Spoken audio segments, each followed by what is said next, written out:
अस्सलाम वालेकुम दोस्तों, कैसे हैं। तो आज की वीडियो बहुत ख़ास है और एक भाई का कमेंट स्क्रीनशॉट साथ लगा रहा हूं। इस भाई का कहना है कि इसने फ्लूसी इमिग्रेशन में किसी को इटली के अंदर पैसे दिए थे।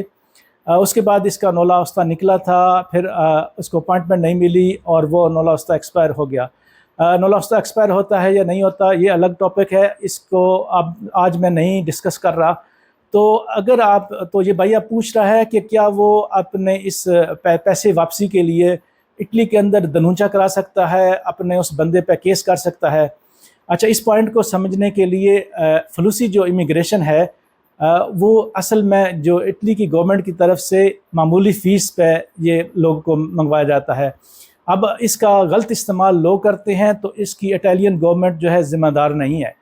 अगर आप यहाँ आना चाहते हैं, आप किसी को अप्रोच करते हैं, कोई आपका दोस्त है, रिश्तेदार है या कोई वैसे जानने वाला है, वो आपका नौला वस्ता निकलवाता है, बदले में कुछ पैसे देता है और आप दोनों के दरमियान कोई किसी किस्म का भी एग्रीमेंट है, इसकी कोई कानूनी हैसियत नहीं है। इटालियन गवर्नमेंट इसकी कोई ज़िम्मेदार नहीं है। बल्कि अगर आप इटली के अंदर ये कहें कि मैंने इसको पैसे दिए थे, तो आप पे भी उल्टा केस बनता है कि आपने इसको गैर कानूनी इसको ख़रीदना क्यों है।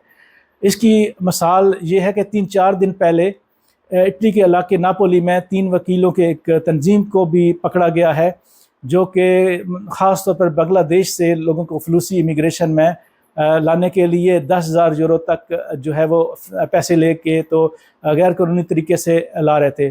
तो दोस्तों, इटालियन गवर्नमेंट फ्लूसी इमिग्रेशन में कभी भी गैर कानूनी जो इमिग्रेशन है उसकी हौसला अफजाई नहीं करती। और ख़ास तौर पर इटली की वज़ीर-ए-आज़म जॉर्जिया मेलोनी की तरफ से अब सख्त ऑर्डर हैं तमाम जो शोबे हैं जो इमिग्रेशन से रिलेटेड हैं कि इसमें करप्शन का ख़ात्मा किया जाए। और बहुत ज़्यादा ऑपरेशन भी किए गए हैं पिछले कुछ अरसे में और एजेंटों के ख़िलाफ़ बहुत बड़ी कार्रवाई की गई है।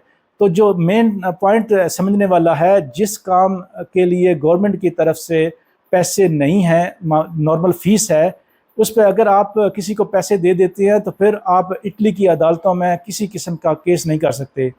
तो ख्याल रखें और इसका ये आपके जहन में होना चाहिए कि कोई बंदा आपसे पैसे लेके यहाँ अगर जमा कराता है, आपका निकलता है, नहीं निकलता, इसका आपको कानूनी तौर पर कोई जवाज़ नहीं है। इटली की किसी अदालत में आप केस नहीं कर सकते और ये जो सारा है ये आपके दरमियान एग्रीमेंट है।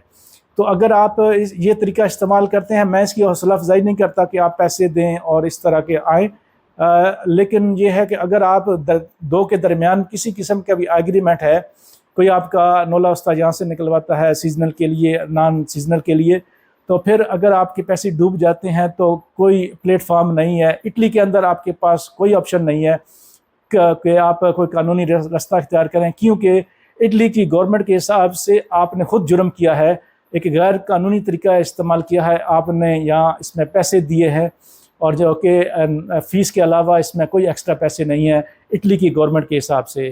तो आपसे यही कहूँगा कि अगर आपके पैसे ज़ाया हो गए तो कानूनी तौर पर वो आप हासिल नहीं कर सकते। वीडियो देखने के लिए शुक्रिया।